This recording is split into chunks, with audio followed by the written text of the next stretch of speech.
Itoophiyaatiin wal mari'atan waan gurguddoo irratti mari'atan keessaa rakkoo ammaan tan Itoophiyaa keessatti mul'achuu jirtanaa fi mootummaan rakkoo tan dhaabuu fi itti gaafatam qaba.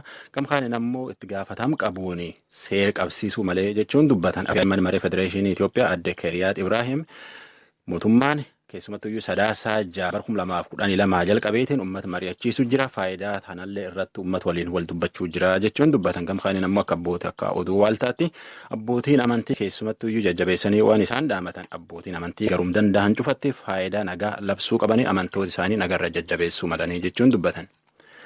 Gamkaaniin muummeen ministeera Itoophiyaa Dr. Abiy Ahmed illee ardha itti gaafatamtoota paartilee wal morkatanii biiroo fi keessatti yaameetiin wal mari'atanii walirratti wal mari'atan keessaa rakkooleen dhiyoo tana Oromiyaa fi naannoo Amaaraa jidduutti mul'attu tunin mariin fala argachuu maltee jechuun dubbatan. Rakkooleen tunin waan walii akka dansaa walii hubachuu dhabuufaatti kana fidaa jechuun dubbate. Gamkaaniin ammoo namni lubbuu dhabuu jira qabeenyi baduu jira wanni guddoon wal mari'achuu jechuun dubbate. Godina Booranaa dirma wayyalee keessatti akka itti gaafatamtooti fayyaa jedhanitti dhukkubii koleeraa fakkaatu dhufeeti nama 20 caalaa tanaan wal'aaname ogeeyyooti fayyaalleen akkumatti dhukkub kan irraa jabeessa ofii gudhaamatanii jedha. Galmoo Daawit oduu Naayiroobii nu ergeen. Bokkaa godina Booranaa fi kibba biyyattiitti roobaa walqabatee weerarri dhukkuba koleeraa Mooyyaalee fi naannoo isheetti akka hin babal'annee fi biiroon eegumsa fayyaa aanaa Mooyyaalee jiraatota akeekkachiisaa jira. Jaarsoo Millisee Direektarri buufata eegumsa fayyaa Mooyyaalee dhukkubni kun dhiyeenyaas magaalattii keessatti mul'ata akka jiru himanii kaleessumaa namni 20 dhukkubsatee yaala akka fudhataa jiru dubbatan. Namoonni kun amma waliigalaatti gandoota arbaleef gadi duwwaa tokko irraa baay'inaan kan dhufan naannoo arbalee irraa gara namni gara 8 gadi duwwaa tokko namni gara 10 kan dhufanii namni tokko gandi shabarree irraa dhufeetini amma walumaa galaatti gara namni 20 siiti seenterii seeneetiin yaalamaa ture. Namoonni kun yeroo ammaatti yaala barbaachisus eegaasii taasifamanii duwwaa namni gara 7 fayyaniitiin kan rikivar ta'aniitiin gara maan isaanii namoonni gara 7 ammaa damba'anii jiru. Amma walumaa gala namni gara 13 hamsiitiisan keessaa kan yaalamaa jirudha. Direektarri buufata fayyaa kun warri dhukkubsate keessaa harki caalu dubartoota ta'us dabalanii dubbatan. Ammaatti akka nama kanaatti amma keeziin dhufin jiru akka kalee galgalaatti dhufa qarture amma kana gana namoonni dhufin jiru. Nuti sagdan deemnee waajjira fayyaa waliin taanee qaamolee taaksifoorsii aanaas waliin taaneetiin bulchiinsa magaalaa dabalateetiin akka dandeenyu tannaa osoo hin ta'e gargaara awaarnes uummataa kennuun akkasumas hojjeta ekstenshinii fayyaa sadarkaa ganda jiru hunda danda'ee bobbaalee sarbeelaansii adda addaa hojjechuu wal qabateen sirriitti hojjetaa jiru waan taateef ammaaf wanni humni keenya ol ta'e hin jiru akka dandeenyutti hojjechuu jira. Dhibeen kun keessumaa erga bokkaan roobiyaas ji'oota lamaan kana mul'achuu jalqabuu isaa himanii inni kaleessaa kun ammoo Mooyyaalee naannoo gandi duwwaa tokko Arballee fi Shawaabarriitti mul'atee jiran. Finfinneetti deebinaa muummeen ministeera Itoophiyaa ardi gaafatamtoota paartilee waliin biiroo isaa keessatti wal mari'ate haga guddaan akka nagaa eeguu danda'an irratti wal dubbatanii garaatti jubeessan deebisa. Muummichi ministeeraa Itoophiyaa Abiy Ahmed har'a Oromiyaaf naannoo Amaaraa keessa kan sosso'an hogganoota paartilee siyaasaa waliin mariin geggeessan erga lubbuun namoota 86 darbee booda isa jalqabaati. Oromiyaaf naannoo Amaaraa kan hoogganan Odeeppaaf Adeeppaa akkasumas naannolee kana keessa kamaadheffatan hoogganoonni paartilee morkattoota marii sanarratti argamaniiru. Muummichi ministeeraa Abiy haasaa dhageessisaniin marii kanaaf ittiin ka'umsi haalawwan dhiyeenya uumamaa jiranii jedhan. የዛሬ ስብሰባ ዋነኛ ዓላማ በሁለቱ ክልሎች እና በሁለቱ ህዝቦች መካከል አኬክ ወልጋይ ከናን ኢጆን ናኖሌ ለማኒፍ ኡመቶታ ናኖ ለማኒ ግዱት የሮ ዲዮ አስ ወልት ቡኢንሳፍ ልቡን ነማ በዱን ሐማታ አዴሙሳቲ ጀዳን hogganoota paartilee lamaanii gidduuttillee mariin geggeessamuu muummichi ministeerichaa yaadachiisaniiru. Mariin inni har'aas isa kanaa duraatti isa aanuu jedhan.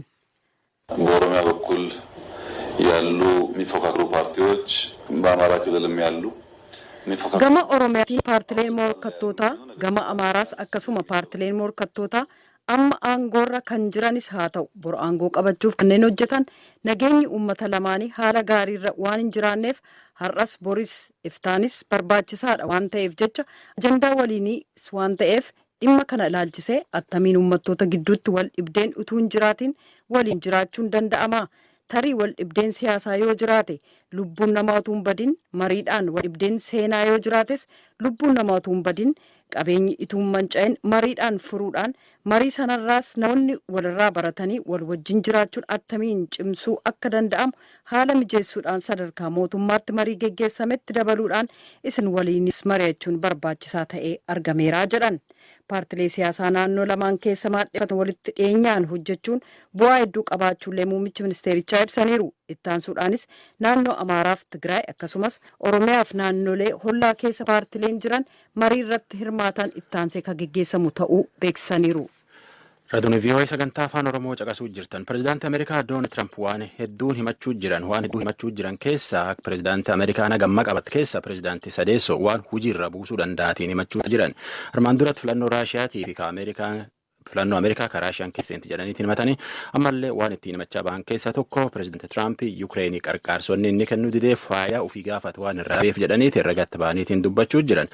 Warra kalee naqaashii ta'eetiin itti dubbate keessa ambaasaaderoota lama tokko ambaasaader Wiiliyaam Teeylar. I found a confusing and unusual arrangement for making U.S. policy toward Ukraine.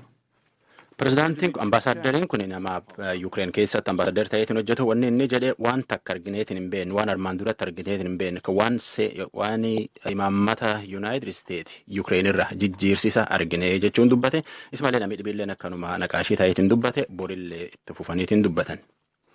Gamkaaniin ammoo marii oliyyannaa Ameerikaa waan pireezidaantii Tiraamp dhiyeeffate irratti dide wanni inni dhiyeeffate kun inni akka maallaqii isaa bara 2011 bara 2018 argate eessa akka argate akka diidatti hin baane gaafate. Mani murtii gadaanaalleen durumaanuyyuu akka inni waan seneetiin Ameerikaa gaafate seeratti baaseetiin agarsiisuuf gaafachaa turani maan jennaan pireezidaantii Tiraamp itti gaafatama qabuun maallaqa guddaa argachaa qabee jedhaniitiin himachaa turan. Gamkaan immoo Chaayinaa fi Yuunaayitid Isteet daldala armatti irraa wal dhabaniitiin qaraxa walii guddisan kaan amma nagaan mariitti fixachuu jiran. Akka ministeerii maallaqaa Chaayinaa keessumatti oduu himaan isaa Gao Feng jedhetti biyyi lamaan waan duraan irratti wal dhabdamma mariin taa'uu jirti waan qaraxa walirraa guddisanillee amma walirraa dhaaban oduu namaaf qabatan. Yuunivarsiitii Gondar mooraa Maaraakii keessatti haleellaa barattoota irratti raawwatameen bakka bu'aa barattootaa dabalatee kabiroo irratti haleellaan raawwatamu barattoonni ibsaniiru. Yuunivarsiitii Waldiyaa keessatti irra deebi'uudhaan hookkarri ka'ee barattoonni bakka mormii nyaata lagachuu geggeessinee teenyutti dhagaan nutti darbame haleellaan irratti raawwatee jechuudhaan himatu.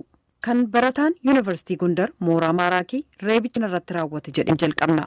Biyyoota darban keessa gaafatti garagala ijoollota loon barata waggaa arfaffaadhaa peentaatti seenanii ijoolleen naannoo Amaaraa jechuudha. Tokko cuupheedhaan waraananii isa tokko immoo achiin gubbaa sadarkaa lammaffaarraa kiraabooyee miilli isaallee baay'ee cabee jira amma hospitaala Riisiraaliif Finfinnee galee jiraman. Miikiyaas jedhaman tokko Nahoom jedhama. Miikiyaasiin waraanamee Nahoomii achiin darbatani. Yeroo mucaan kun gamoorraa darbatamu yuunivarsiitiitti xaxxaniin iyyanneesin maal jedhe bulchiinsi yuunivarsiitii?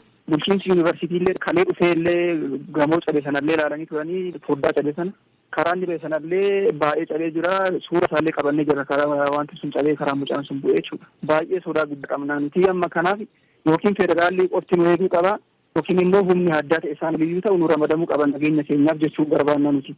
Ijoollee ama guyyaa sana miidhanii achumarraa kan ka'e itti fufaa deemee aga ganamaatillee sodaachaa turre eddasiis immoo ijoollee argatan akkuma barbaadan dursisa turanii achi sanaan booda gaatti fufeetumaa qabii kaleessallee ijoolleen kilaasii hin deemne ture sodaadhaan kan ka'e jechuudha. Har'as itti fufeetuma ijoollee kilaasii deemanu ijoollee irratti dhagaa darbachuudhaan ijoollee aga doormitti hari'aa dhufanii.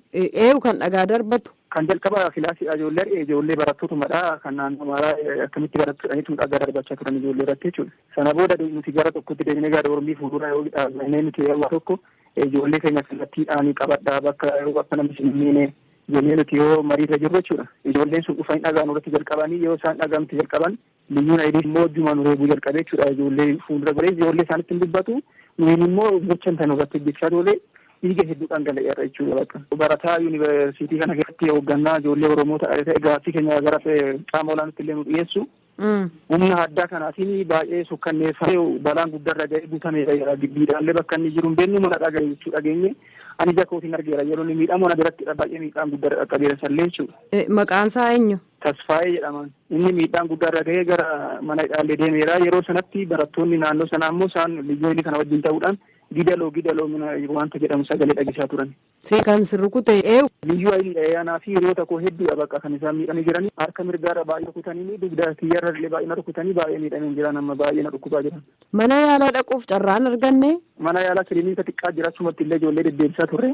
Mooraadhuma keessa moo? Mooraa keessa kiliinika xiqqaa jiran illee wal'aansa gahaan baay'ee amma namaaf hin godhu gahaan ta'ee yeroo sanaatti xiqqoo akka dhaabatu gochuudhaaf malee. Mooraan keessi yoo amma maal fakkaata tasgabbaa'eera? Amma baay'inaan kan jiru poolisa federaalaa liqqaaf jiraasaanuu fi xiqqoollee amma tokko duraa tasgabbaa'anii humni addaa naannoo Amaaraa kunis immoo gibbii keessa jiru kun baay'ee isaan sodaannee jirra gaama tokko xiqqoo ammaaf tasgabbii xiqqoo jirti jedhee yaada. Barataan yuunivarsiitii Waldiyaa tokkollee akkasuma haala har'a yuunivarsiiticha keessatti uumamee reebicha barattoota irratti raawwatame jedhe akkasitti nuuf ibse. Har'a ganama lolatu ture. Lola akkamii? Nuti egaa guyyaa afuriitii ala bulaa jirra doormii keessaa baane nyaatas lagannee jirra. Iddoo itti nyaata lagannee jirrutti uummanni Amaaraa wal gurmeessuudhaan. Barattoonni moo? Barattoonnis uummannis liyyuu naayilii poolisiin gibbiis qindoomanii jechaadha tokkummaadhaan. Ijoollee nyaata nyaannetti ijoollee qorra keessa guggubattutti dhagaa guuraa oolanii har'a. Isin eessa teessanii turtanii mooraadhuma yuunivarsiitichaa keessa? Nuti doormis galaan jiru mooraa yuunivarsiitii keessatti walitti qabamnee jirra. Goodaa keessatti jechaadha. Nuti hanga barataa 4,500 taana tilmaamaanii achitti walitti qabamnee achuma jiraannaa nyaata isaaniis hin nyaannu. Hagam guyyaa afurii ijoollonni nyaata dhabaniitu dubaroonni baay'een harka kukkufaa jiru. Dararaa kana keessatti immoo isaanii dhagaa nutti guuran. Har'a gabaabumatti wanti nurra gahaa jiru uummata Amaaraati. Mataa isaaniitti hanga poolisii isaaniitti jechaadha. Humna qindoome kan isaanii gara ijoollee 5 rukutan har'a dhagaa nutti darbachaa turanii lubbuu keenyaafuu baay'ee sodaanne qaama mootummaarraas illee dhimmi dhufee nu haasofsiisee jira kaleessa nuti singanneen deemnu nuun jedhani sinuu nu gattanii jentan nuti miila keessan jalatti dhumnaa sin abbaa keenya Oromiyaa irraa dhuftanii miila keessan jalatti dhumnaa jennaan saatii lama nuukinaa sinike dhimma kana sinif xumura nuun jedhani achumaan jalaa dhokatanii badani nuti sin gallakkifnu miila keessan jalatti dhumnanne itoo boonyu itoo gangalannu ijoolleen durbaa keenya itoo beelaanii seentii faana qalaa turanii laalaa turani. Akkasuma isiniin jedhanii deemanii? Isaanii walagarra saatii lama qofa nuu kennaa nuun jedhani. Oromiyaarraa warra dhufe jechuudha? Oromiyaarraa dhufanii namaaf futtaanii dhufan. Singanneen deemnu nuti kan dhumneef Oromiyaarraa kan ergamneef siniif jenneetu jedhanii nu gowwoomsaniitu saatii lama nuu kennaa dhimma keessa saatii lama keessatti sinii fudhadhaniitu nu gowwoomsanii irraa deemani. Silaa nuti hin gallattu nu turre miila isaanii jalatti kan dhumnu isaan biratti garuu isaan immoo nu gatanii deemani. Achi as hin deebine saatii lama booda? Hin deebine. Eegaa turre hanga irra ganamaatti illee hanga saatii afuritti eegaa turre. Yuunivarsiitiin maal jedha? Hin iyyattanii isin gaafa rukuttaan akkasii isin irratti raawwatu? Nuti bari isaanitti kan iyyachuu jammarre guyyaa 3 dura iyyannee namni garagaree nu ilaalullee hin jiru.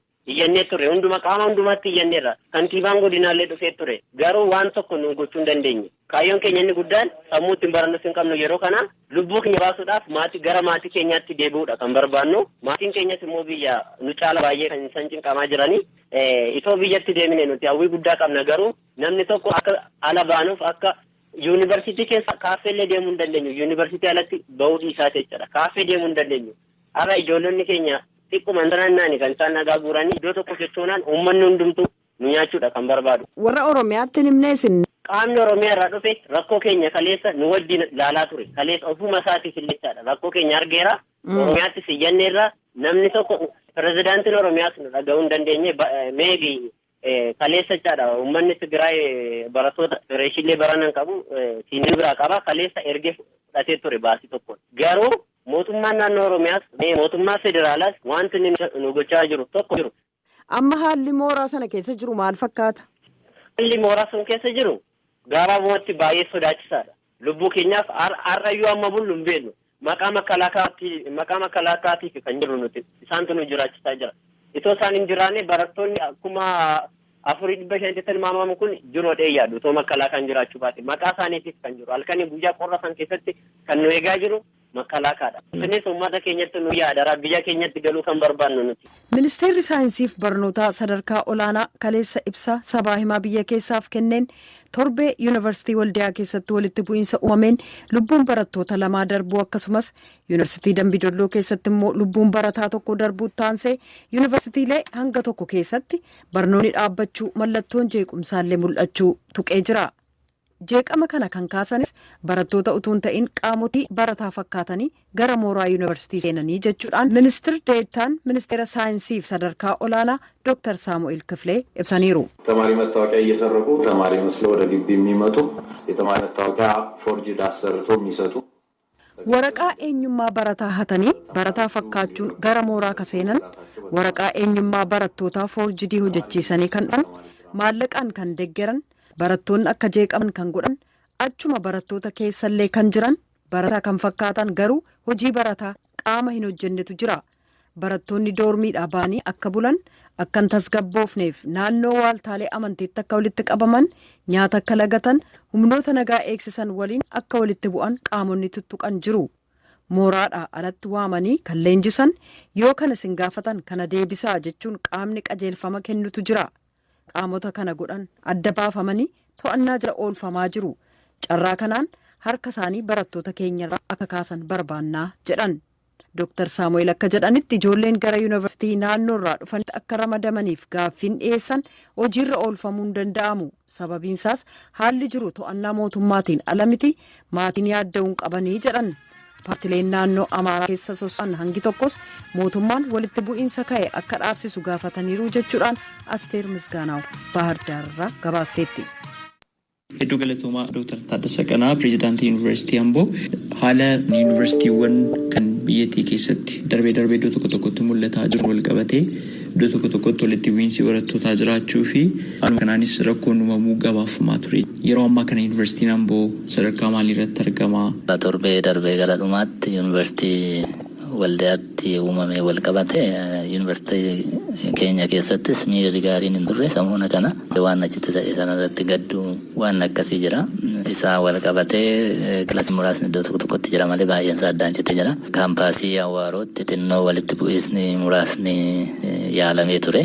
Yeruma sanatti to'annee malee miidhaan guddaan hin geenye ijoolleen arfan tokko buruqqii salphaa buruqanii ture. Kanaaf haalli jiru walumaa galatti nageenyi nagaadha. Baa'olaansiin hin jiru garuu miirri bareedaan hin jiru. Miirri akka duraa ture sun darbe keessa ture sun amma miirri sun nu ilaa miidhamee jira. Garuu akka miira nageenyaatti deebi'aniif ijoollee hawaasni yuunivarsiitiis hojii adda addaa hojjechaa jirra. Gama tokkoon ijoollee nageenya isaanii akka eegamuuf qaamni seera eegsisu karuma mootummaatiin ramadamee illee eegaa jira. Gama biraatiin eegdonni kan keenyas bobba'anii waan kana aga doormii ijoollee illee eeguu irratti bobba'anii jiru. Nageenya ijoollee eegsisuu irratti dursa kennanii hojjechaa jirra. Kan lammataa miira isaanii kana gara nageenyaatti deebisuudhaaf karaa ijaarsa adda addaa qabu barattoonni kilabii adda addaa jira. Yuuniyeeniin barattootaas jira. Kan garaa isaaniitiinis hojii adda addaa hojjechaa jirra. Akka walitti yuunivarsiitiin keenya yeroodhaaf amma nagaadha jennee dubbachuu dandeenya.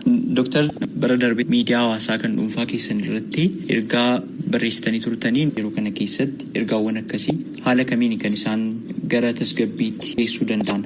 Ergaa nama kaaste kun Walisoo kaampaasiitti bara darbe yuunivarsiitii keenya kaampaasii qabna Walisoorra. Akkanuma walitti bu'iisni salphaa ta'e ture yeroo kana gara waggaa kanaati.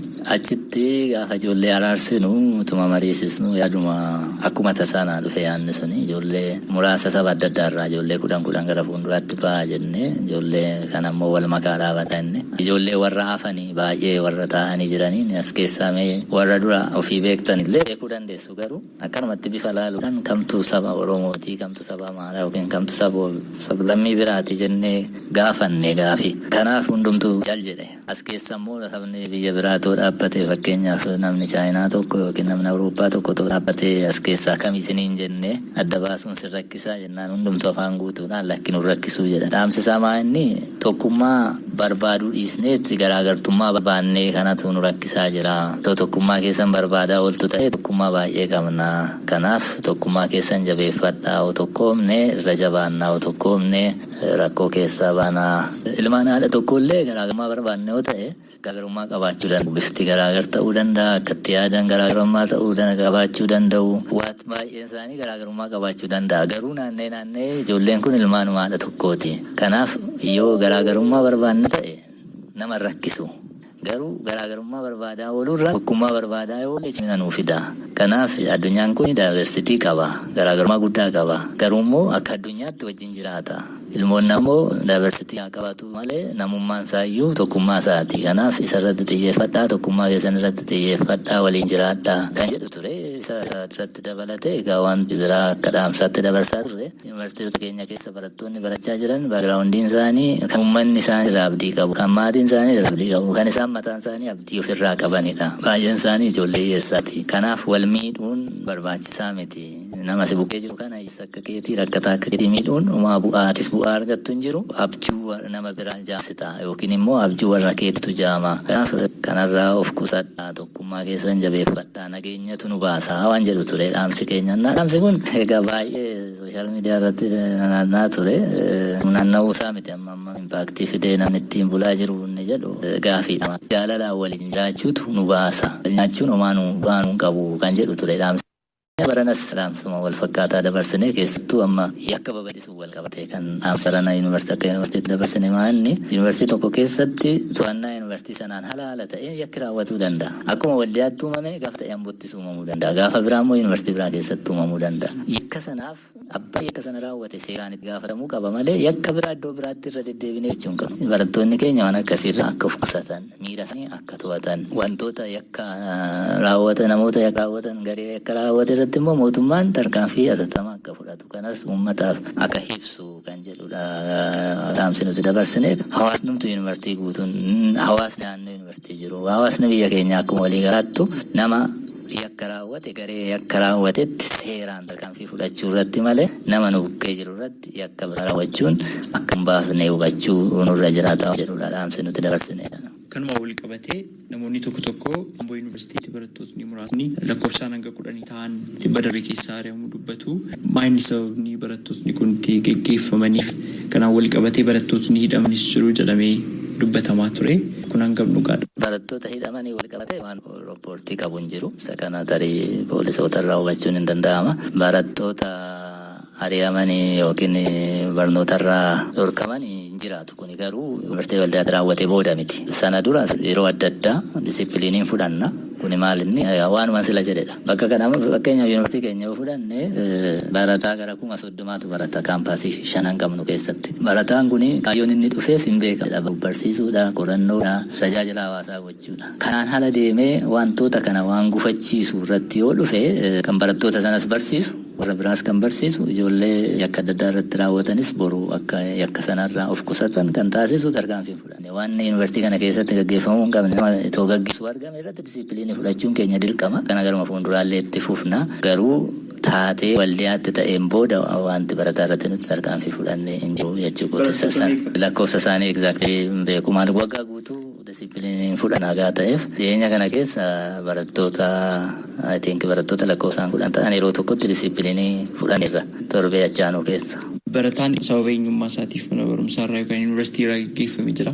Kuni akkamitti ta'uu danda'a? Sababa eenyummaa isaatiin namni yuunivarsiitii irraa gaggeeffamu hin jiru. Waan kana duras gaafiif deebii sinaa gootan irratti waan isin deebise jira. Nuti yakka qulqulleessineet tarkaanfii fudhanna malee eenyummaa isaa ganda isaa waan adda addaa isaa miti kan qulqulleessinu. Ma raawwate yakka akkamii raawwate isa jedhu qulqulleessinee tarkaanfii kan fudhannu. Kanaaf gara fuulduraas kan goonu kanuma. Eenyummaadhaan wal qabatee namni barumsa irraa dhorkamu hin jiru. Garuu yakkisaa qulqullaa'ee nama yakka raawwatu garuu for the sake of majority uummata bal'aaf jennee tarkaanfii fudhachuun keenya dirqamuma ta'a. Kuni maatiidhuma tokko keessa sirri jira. Maatuma keessa. Kun immoo maatii bal'aadha. Maatii namni 30 keessatti jiraatu. Kanaaf seeraan kabachiisnoo ta'e warra kaan warra seera kabajee jiraatu jirra waan ta'eef seera kabachiisuu itti fufnaa. Sababii eenyummaatiif namni ari'amu garuu hin jiraatu. Yoomillee hin jiraatu. Akkanatti namni yaaduu jiraate akkanatti akka yaadne dhaamsa warra deebiin dabarsa.